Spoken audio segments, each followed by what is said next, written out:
abriu para Latim, livre, vai marcar, correu, atirou, é gol! Black Bangu. Amigos, o grande jogo tem o poder de fabricar multidões.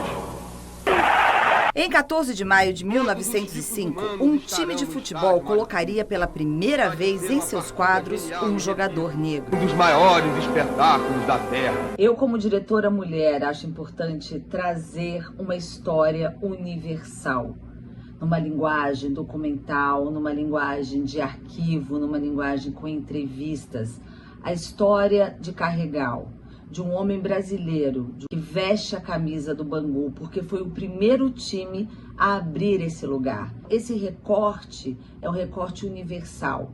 E também para ser narrador e um dos entrevistadores, o Ricardo Teodoro, que ganhou ano passado o prêmio de melhor ator revelação no Festival de Cannes pelo filme Baby. Faço parte desse projeto chamado Black Bangu, sobre o texto do livro do Carlos Molinari, com uma forma documental, com uma ficção, falando sobre esse momento, né, de um jogador negro, esse esporte que a gente parte do princípio hoje de que seria ter um lugar de ascensão de várias pessoas negras, né? O maior jogador da história do futebol é negro, que é o Pelé, mas lá nos primórdios não foi assim, e eu acho que é legal essa forma de documentar, de ter esse registro histórico, porque de alguma forma isso vira uma memória, consegue alcançar muitas pessoas, então vai ser um prazer. Eu faço o narrador, o personagem. A história me tocou bastante, primeiro porque eu sou nascida e criada na Penha, na região norte. O meu avô era um grande torcedor de futebol, era um homem preto, então tá contando essa história é contar parte da minha vivência, né? Bangu é um bairro que eu frequentei muito na minha adolescência. Acho que também é super importante a gente estar dando visibilidade para esses lugares aqui do Rio de Janeiro que são completamente invisíveis.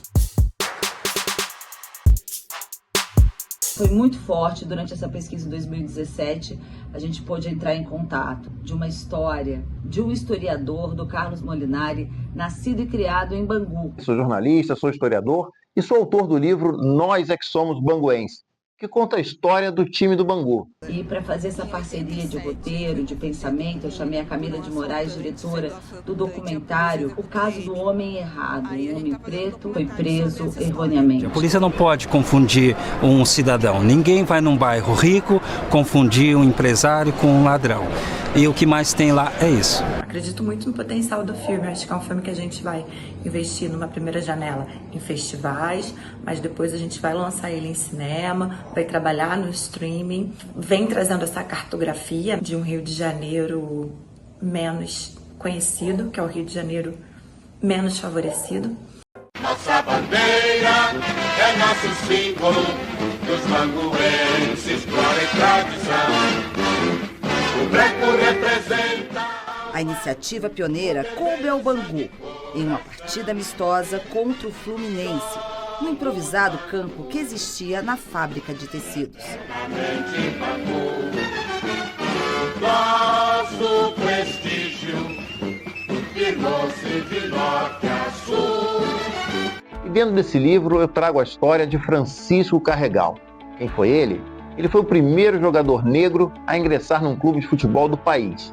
Ele tinha 21 anos em 1905, quando calçou as chuteiras e foi enfrentar o Fluminense vestindo o uniforme do Bangu. Ele abriu as portas para muitos outros jogadores negros seguirem seu exemplo e praticarem o esporte. O Bangu foi então um pioneiro nessa democratização racial do futebol no país.